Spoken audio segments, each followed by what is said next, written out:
The shift toward the 2026 technical regulations has forced teams to reassess long-established driving references. What once felt natural behind the wheel is now being redefined by energy targets and hybrid constraints.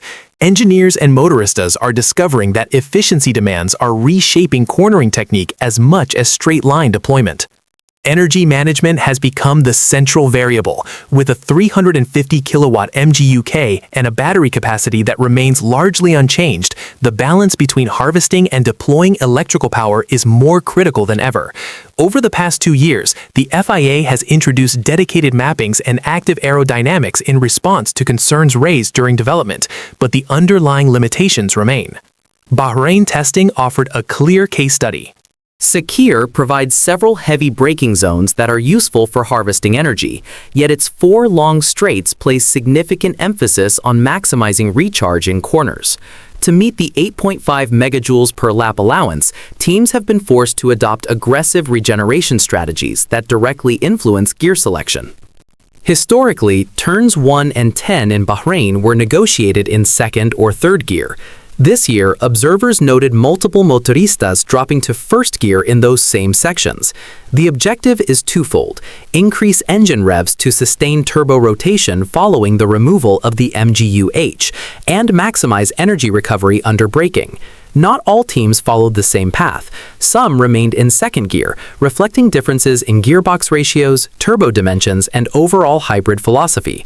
Manufacturers that selected more compact turbines aimed to reduce turbo lag, while others prioritized top speed within their broader concept. George Russell addressed the issue directly. "I think one of the challenges we're facing is using very low gears in the corners," he explained. Referring to Bahrain, he said that a corner normally taken in third gear now requires first to keep the engine at very high revs and keep the turbo spinning. He described it as probably the most annoyed and least intuitive aspect. The discomfort stems from braking behavior.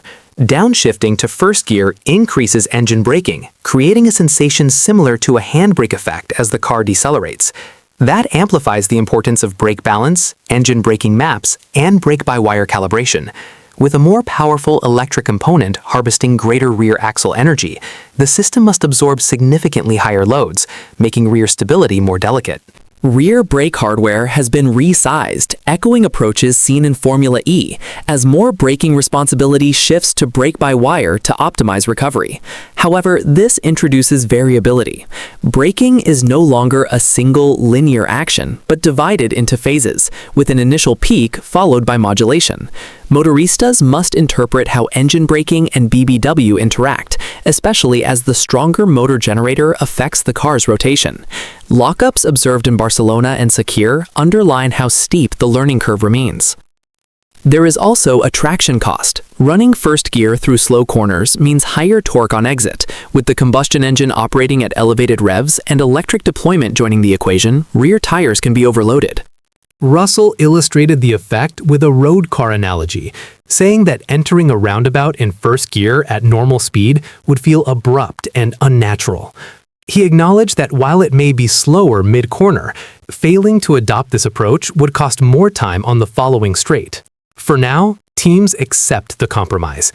It is a sacrifice in driving feel, but necessary to meet the energy demands of the new formula. The challenge lies in refining these parameters before competitive conditions expose their limits. How quickly can motoristas adapt to a style that runs counter to instinct? What's your take on this situation? Share your opinion below and don't forget to subscribe to the channel for more Formula One updates.